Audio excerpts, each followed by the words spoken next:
Nosotros daremos la bienvenida a nuestro próximo ponente, Pascual Benet, psicólogo y coach, que nos hablará de la importancia del coraje en el mundo del liderazgo y el emprendimiento. Muchas gracias.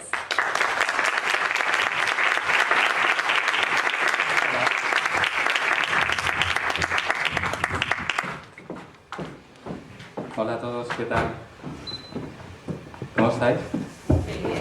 Bien, bien. Desde luego la vista de aquí es maravillosa. ¿Alguien quiere subir? Yo siempre invito a que la gente suba. Mirad, con permiso de Sun Tzu, voy a hablar un poco de coraje. Y para esta batalla encargué un escudo. Me fui a una imprenta y les dije, quiero una camiseta con la letra C. Ayer fui a la imprenta, una B. Y le digo, oye, yo te dije una C. No, tú me dijiste una B. No, yo te dije una C. No, tú me dijiste una B. Digo, pero si voy a hablar de coraje. Y le digo, da igual, no te preocupes, me la llevo. Y me dice, eres una persona muy tranquila. Si todos mis clientes fuesen como tú, sería un chollo. Y le digo, si todos los clientes fuesen como yo, perderías mucho dinero porque me la vas a regalar. Entonces, me la regaló. ¿Y sabéis qué hice yo? Le invité a almorzar. ¿Para qué? Digo, voy a ver si hago negocio con él. Bueno, tengo el escudo de la B, pues lo voy a aprovechar. Bien. Hoy os voy a hablar de coraje. No sé si soy la persona más indicada para hablar de coraje porque hay experiencias muy interesantes. Entonces voy a presentar esta ponencia con unos vídeos para lanzar algunas preguntas. Luego os voy a hablar un poco de mi experiencia. Os voy a decir qué cosas meto yo en mi cabeza para tener coraje, pero lo más interesante viene al final. ¿Cómo lo meto en mi cabeza? El qué, todos lo sabemos, pero ¿cómo lo hago? Por lo tanto, si os queréis marchar, esperaros al descanso. ¿De acuerdo? Bien.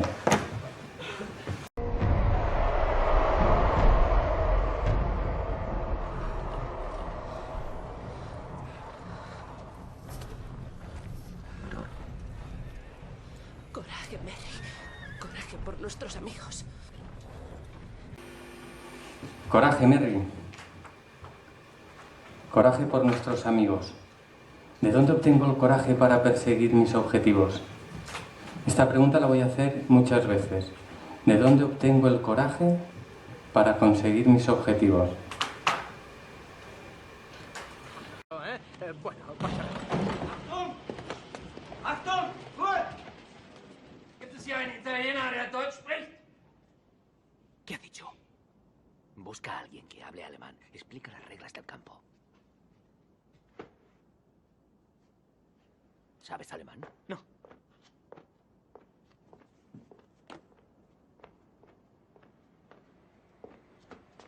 Alles hören, ich sage das nur einmal.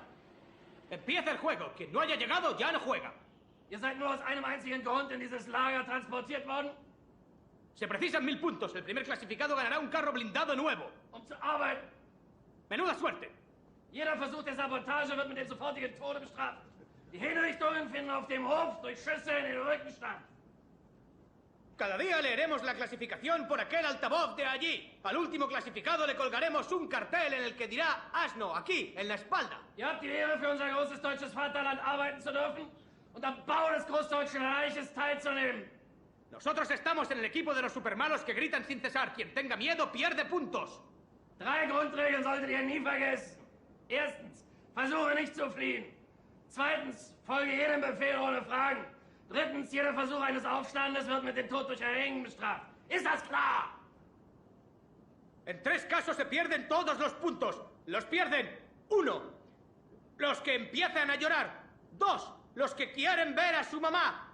3. Los que tienen hambre y piden la merienda. ¡Nada de eso! Ihr solltet glücklich sein, hier arbeiten zu dürfen. Es wird niemandem etwas geschehen, der die Vorschriften befolgt. Es muy fácil perder puntos porque hay hambre. Yo mismo ayer perdí 40 puntos porque no pude aguantar y pedí un panecillo con mermelada. Gehorsamkeit ist alles. De albaricoque. Und noch etwas. Y él de fresa. Bei diesem Pfiff! Alles raus auf den Hof, aber schnell! Nada de chucherías, porque no os vamos a dar, nos las comemos todas nosotros. Antreten in Zweierreihe! Yo ayer me comí 20. Schweigend! Me duele la barriga, Jeden Morgen pero estaban buenas, ist Appell! os lo aseguro. So, das wollte ich euch noch sagen. Dort hinten werdet ihr arbeiten. Ihr werdet die Dimensionen des Lagers leicht begreifen. Perdonad que me vaya enseguida, pero estamos jugando al escondite. ¿Me voy corriendo o me tocará parar?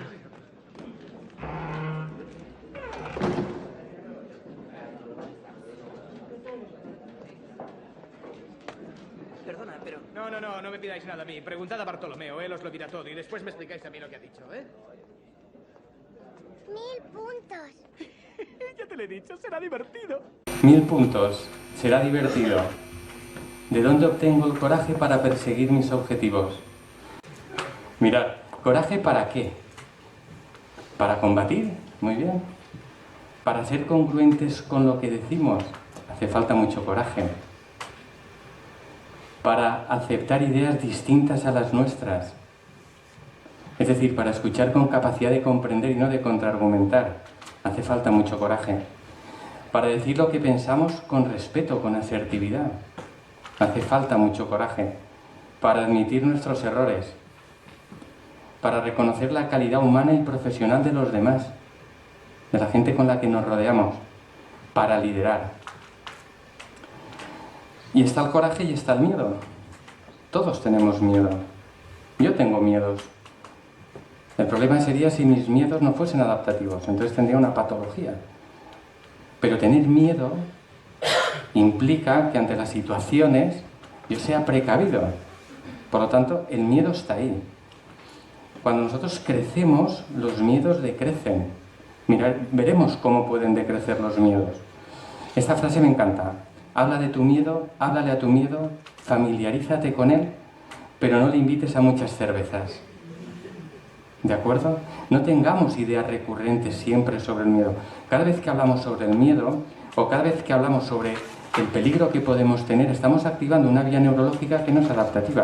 Tenemos que activar vías neurológicas adaptativas. Por lo tanto, quedemos con el miedo. Yo quedo con el miedo. Normalmente me voy a correr cuando tengo miedo. Salgo por las montañas entendiendo el miedo como una preocupación ante un evento, ante una situación. Y empiezo a correr. A medida que voy corriendo, las endorfinas, que es el ansiolítico natural más potente que tengo, se activan. ¿Qué hace mi miedo? Baja. ¿Por qué? Porque empiezo a ver la realidad de otra manera. Busco espacios diferentes. Esta frase me encanta de Pilar Jerico. Dice, cuando el miedo entra por la puerta, el talento sale por la ventana. Cuando nos entra el miedo, nuestro talento, ¿sabéis qué le pasa a nuestro talento? Desaparece, se minimiza. Bueno, os voy a hablar un poco de mi experiencia. Yo decidí emprender en diciembre del 2010, hace 4 años. Entonces, estoy aquí, este soy yo. He cambiado un poco, me ha crecido el pelo, me he quitado la barba. Bueno, en la foto lo habréis visto, en la foto del cartel, y mi apariencia es completamente diferente. Y esto es en diciembre del 2014. Es decir, aquí decido emprender y aquí estoy en pleno rendimiento. 4 años. 4 años. ¿Sabéis dónde está la clave? Para mí, en que lo que voy a hacer tenga sentido para mi vida. Yo puedo ponerme un traje, yo puedo salir aquí y puedo hablar. Esto es un cambio comportamental. Pero si yo hago un cambio evolutivo, ¿tiene sentido para mi vida lo que voy a hacer? Y os aseguro que vais a conseguir todos los proyectos que os planteéis. Si no tiene sentido para vuestra vida y no os identificáis, la posibilidad, como comentaba Felia, de que vuestro proyecto al año decaiga, está ahí.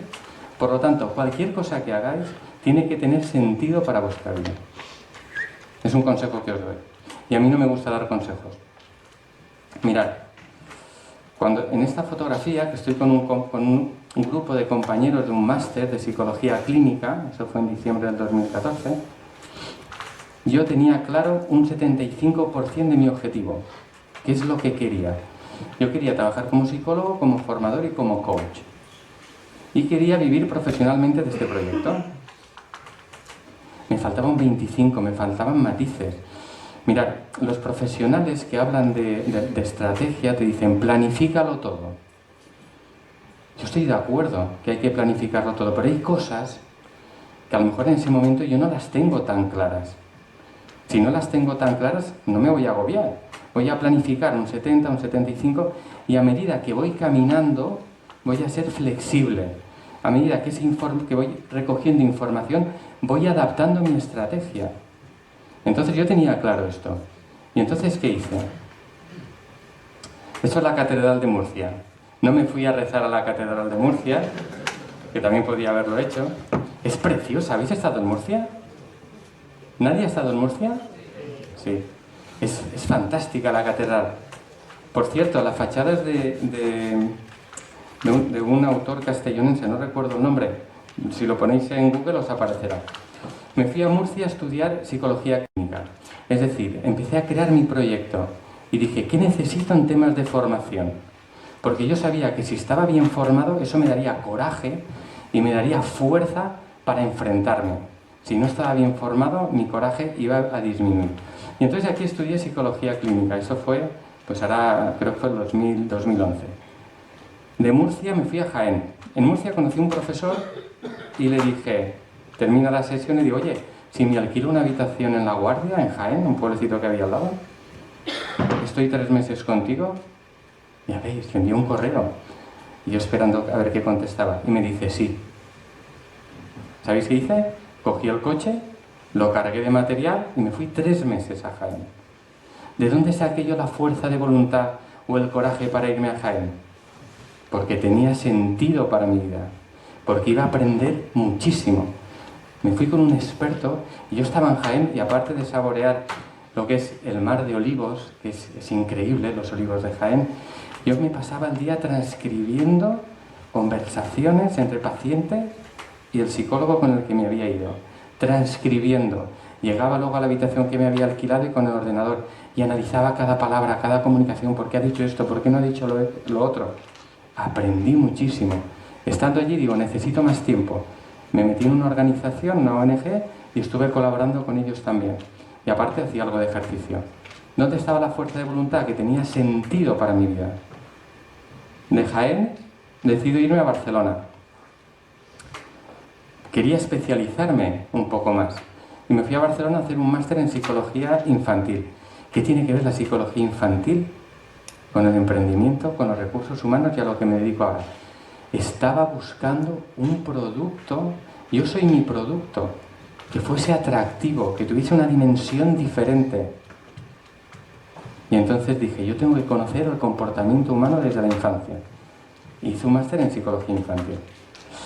Y después de tantas vueltas, esto es Villarreal, Después de tantas vueltas, hablando con un compañero en Barcelona, me dice, Pascual, en Sudamérica, me hablaba de Costa Rica. Dice, la programación neurolingüística es un fenómeno que está llegando mucho. Aquí ya está implantado, ¿no? Y yo os lo tengo que confesar, fue un impulso. Y dije, máster en PNL, máster en programación neurolingüística. Como no me apetecía viajar mucho porque ya empezaba a trabajar, ya empezaba con estos proyectos nuevos, yo venía de trabajar 4 años en recursos humanos y 10 años en dirección comercial. 5 en Polonia, que estuve viviendo 5 años en Polonia, y 5 aquí en España. Entonces, dije Villarreal, conocí a un profesional de Villarreal, hice un máster en PNL, ¿de acuerdo? Entonces, todo esto lo cogí y empecé a correr. Pero cuando digo empecé a correr, significa, empecé a levantarme por las mañanas muy temprano y a visitar clientes, Soy psicólogo, hago más kilómetros que un profesional, por ejemplo, un taxista. Con todos los respetos a esta profesión, hago más kilómetros que él. No paro. Entonces empecé a correr y a vender mi producto. Yo creo que la clave del emprendimiento está en ser director comercial, en haber sido director comercial. Es decir, en tener una competencia de lucha diaria, de comerse la calle. de estar en la calle diariamente. Nuestra competencia duerme en la calle. Por lo tanto, nosotros tenemos que dormir en la calle. Sé que es una expresión muy guerrera, pero creo que es necesario. No van a venir a buscarnos, tenemos que salir. ¿Y de dónde sale el coraje? ¿De dónde me sale esa fuerza de voluntad y ese coraje? Os lo he dicho. ¿De dónde? ¿De dónde? Que tenga sentido para nuestras vidas. Todo lo que tenga sentido para vuestras vidas lo vais a conseguir. Mirad, y creé mi producto. PBP, Pascual Benet, psicólogo. Algunos me dicen, ¿psicólogo es tu segundo apellido? Y digo, no. Creé PBP, Pascual Benet, psicólogo, y ahí fusioné toda mi experiencia en Polonia, toda mi experiencia en España. Estuve en Inglaterra poco tiempo, toda mi experiencia en Inglaterra, y esto es Villafamés, donde vivo ahora. Entonces me subo al castillo de Villafamés y allí pienso. Uní mi formación en recursos humanos, en PNL, en negocios y en psicología clínica. ¿Y creé este proyecto? Me apasiona mi trabajo. Me apasiona. Me encanta lo que hago. Hola. Me encanta lo que hago. Mirad, cuando yo me publicitaba antes decía que yo era defensor de la cultura del esfuerzo. Ahora no digo eso. ¿Sabéis qué digo? Que yo soy defensor del trabajo inteligente. Trabajar de forma inteligente. No de la cultura del esfuerzo. Cuando yo decía que era defensor de la cultura del esfuerzo, trabajaba sábados, domingos, lunes, martes, miércoles, jueves, viernes, sábado, domingo, lunes, martes, miércoles, jueves, viernes, sábado, domingo. Me cansaba. Desde que he decidido trabajar de forma inteligente, trabajo lunes, martes, miércoles y jueves. ¿Y qué hago el viernes, sábado y domingo? Repaso un poco lo que ha pasado. Trabajo los viernes, obviamente, trabajo también los sábados, pero menos. ¿De acuerdo? Por lo tanto, trabajemos de forma inteligente. Y luego creé un proyecto que se llama Cataminarios de Autor. Mirad, el coraje para crear este proyecto fue orgullo personal. Yo recuerdo que había una sesión, había unas jornadas sobre el vino, y llamé y les dije, oye, ¿podría presentar las jornadas? Esto hace 3 años. Aún no me han contestado. Y eso que me ofrecía. Y entonces, ¿qué hice? Dije, esto lo tengo que montar yo. Y entonces fusioné los seminarios con las catas de vinos y monté Cataminarios de Autor. La palabra no existe, pero como yo pienso en grande, de aquí 3 o 4 años en el diccionario de la Real Academia aparecerá Cataminarios. Y he fusionado catas de vinos y seminarios. ¿Por qué? Porque me apasiona mi trabajo y el vino también. ¿De acuerdo? ¿Y qué hago? Pues esto, seminarios con vino. Cualquier idea que se os ocurra, por favor, lanzarla. Ponerla en práctica. ¿Sabéis qué me costó esta idea? Pensar un poco, hacer un poco de publicidad y ya está. Muy bien. ¿Qué puse en mi mente para tener más coraje y menos miedo? ¿Qué puse en mi mente para tener más coraje y menos miedo? Mirad, puse pasión. Esto lo sabéis todos, ¿eh? Esto lo sabéis todos. Puse el aquí y el ahora, puse formación, puse método, puse vacunas contra el no, puse vitaminas con alta dosis de sí puedo y puse muchos refuerzos positivos. ¿Cómo? Esto es lo que os interesa ahora. ¿Cómo? Técnica del sello. Voy a ir muy rapidito. Para vencer miedos. Cuando tenemos un miedo, ¿qué pasa? Lo tenemos aquí delante, ¿no? Como esa pantalla de grande.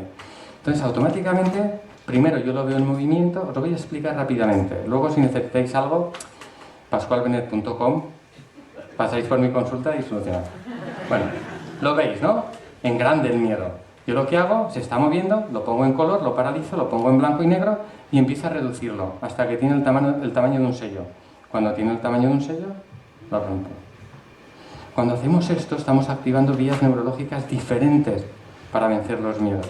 Y con la práctica, los miedos van desapareciendo, van decreciendo. Mirad, autoinstrucciones, pensamientos positivos. Mirad qué frase más bonita. Decimos una tontería y a fuerza de repetirla, acabamos creyéndola. No puedo, no puedo, no puedo, no puedo, no puedo, no puedo. Y al final, ¿qué pasa? Que no puedo. Ojo con los pensamientos que tenemos, ¿de acuerdo? Esta me encanta. Mirad, aquí está el círculo rojo, ¿de acuerdo? Entonces, Cuando yo me preparé esta charla, lo primero que necesitaba era estar empoderado. Me acordé de una charla que di en Botavara, en Benicàssim, y entonces adopté la misma fisiología. Esta de aquí es el arte de la guerra, y esto es Botavara, por ejemplo, ¿no? Entonces me puse dentro de este círculo y adopté la fisiología que estaba teniendo en aquel momento, ¿no? Esas sensaciones. Y cuando ya tuve esa fisiología bien arraigada en mí, me fui al otro círculo y la reproduje. Y entonces me imaginé dando esta charla con la misma intensidad que podía haber trabajado en otro momento. Yo lo que hago es eso, antes de entrar en una reunión de trabajo, adopto posiciones de éxito. Cambio comportamental, cambio cognitivo. Cambio conductual, cambio cognitivo. Visualizar. Cuando estaba en Jaén, recuerdo que hice este ejercicio, entonces yo me senté en una silla y me dijeron, visualiza lo que va a pasar de aquí 3 años. Yo me senté y escuchaba, veía, sentía, olfateaba. Me imaginaba con un té, las paredes de blanco, oía ruidos, estaba en una consulta, ¿de acuerdo? Oía ruidos, la temperatura eran 22, 23 grados y me iba poniendo en el papel, ¿no? Los ruidos eran pacientes que iban entrando y que iban saliendo. Después yo recuerdo que me levantaba, cogía el coche y me iba a una empresa, trabajaba en esta empresa, lo visualizaba todo. Me estaba emocionando. El cerebro no distingue si una cosa la estás viviendo o la estás pensando a la hora de emocionarte. Entonces estaba activando vías neurológicas adaptativas para conseguir mi proyecto. Visualizar lo que queréis conseguir. ¿De acuerdo? Esta técnica, soñador realista crítico, también la aplico mucho. Y es la técnica de Walt Disney. Por ejemplo, ponéis 3 sillas, ¿a dónde puedo ir? ¿Cómo puedo llegar? Y se puede llegar. Es decir, primero dejas volar tu imaginación y te lo escribes todo. Después haces un propósito real y te lo escribes todo. Y luego analizas las críticas, los posibles problemas. Os estoy dando muchas técnicas que creo que pueden ser muy útiles para vosotros. Línea del tiempo. Rapidito. Yo voy retrocediendo en el tiempo y me voy deteniendo en aquellas acciones de éxito que he tenido, aquellas situaciones. Me voy deteniendo, me voy deteniendo. Cuando regreso, lo que hago es las voy incorporando. ¿De acuerdo? Las voy incorporando. Y al final, en el presente, yo lo que hago es llenarme de emociones positivas, de recuerdos positivos que van a facilitar los encuentros que voy a tener. El mapa no es el territorio, esta es buenísima. Si yo os digo que dibujéis lo que estáis viendo en esta sala, cada uno dibujará una cosa. ¿Por qué? Porque cada uno tiene una percepción. Por lo tanto, si queréis emprender, tenéis que ampliar vuestra percepción. Voy un poco rápido, porque quiero deciros esto que me parece muy interesante también. Preguntaros qué quiero, no os preguntéis qué me ocurre. Si os preguntáis qué quiero, buscaréis acciones para solucionar lo que queréis. Si os preguntáis qué me ocurre, encontraréis un culpable. La crisis, por ejemplo. ¿Vale? Y un grito de guerra. ¿Tenéis vuestro grito de guerra? ¿Lo tenéis? El grito de guerra, por ejemplo, de Nadal. Vamos, ¿eh? Se pone así. Buscaros un grito de guerra. Mi grito de guerra, no os lo voy a decir, no lo vais a copiar, pero el gesto sí. Yo, cuando entro, este puño, cuando entro en una reunión, cuando emprendo, este puño va, con una fuerza tremenda. Y cuando salgo digo, bueno, es que me lo he comido. Yo antes de entrar en una empresa, es que digo, es que lo voy a vender todo. Porque entro tan empoderado que cuando voy a saludar a la chica que está en recepción o el chico que está en recepción, me dicen, hombre, ¿le puedo atender? Digo, sí, vengo a ver al responsable de tal. Y lo digo con tanta energía que no me dicen que no. Es imposible. Buscaros vuestro grito de guerra. ¿Qué sentido tiene lo que haces? ¿Qué sentido tiene lo que haces? ¿Qué sentido tiene lo que haces? Por favor, apuntar esto. ¿Qué sentido tiene lo que haces? Si tiene sentido, vais a conseguir vuestros objetivos. Mira, pregúntate esto. Primero, ¿qué sentido tiene lo que haces? ¿Qué tiene que ver contigo? ¿Para qué voy a hacerlo? ¿Valores y creencias? ¿Qué capacidades tengo? ¿Qué voy a hacer concretamente? ¿Y con quién, dónde y cuándo? Si empezáis de arriba abajo, vais a conseguir vuestros proyectos. Si empezáis de abajo arriba, es más complicado. Podéis hacerlo, pero es más complicado. Por lo tanto, ¿qué sentido tiene lo que hago? Y ya para finalizar, aprovechando que me han dado la B, ¿os acordáis, no? Os voy a contar una cosa y con esto termino. Os voy a contar, porque la A, la B y la C son 3 letras del abecedario que a veces se pelean entre sí. La C normalmente no dice nada, pero la A y la B tienen sus más y sus menos. La A es un acontecimiento, la B es una creencia, belief, del inglés, y la C es una consecuencia. Las consecuencias son fruto de las creencias que tengo, no de los acontecimientos. Repito, las consecuencias, la forma en la que voy a actuar, no va a depender de lo que va a pasar, sino de lo que pienso yo sobre lo que está pasando. Pongo un ejemplo muy rápido. Si escucháis una ambulancia, algunos pensaréis, este no llega al hospital. Os entrará ansiedad. Otros pensaréis, nada, están probando la sirena. Por lo tanto, el acontecimiento es el mismo, pero la creencia es diferente. Si tenéis creencias adaptativas, vuestra consecuencia será adaptativa y será positiva. Por lo tanto, yo os invito a que os hagáis camisetas con la B. Si pedís la C, os la regalarán, ¿vale? Entonces yo os invito a que os hagáis camisetas con la B. Yo os invito a que tengáis semanas no fantásticas, fantásticas, con B, fantásticas. Me lo paso muy bien. Yo normalmente cuando subo aquí me lo paso muy bien. Estáis un poco serios, no sé si os he aburrido. Os deseo mucha felicidad para el día de hoy, para mañana también, y mucha energía para emprender vuestros proyectos. Muchas gracias.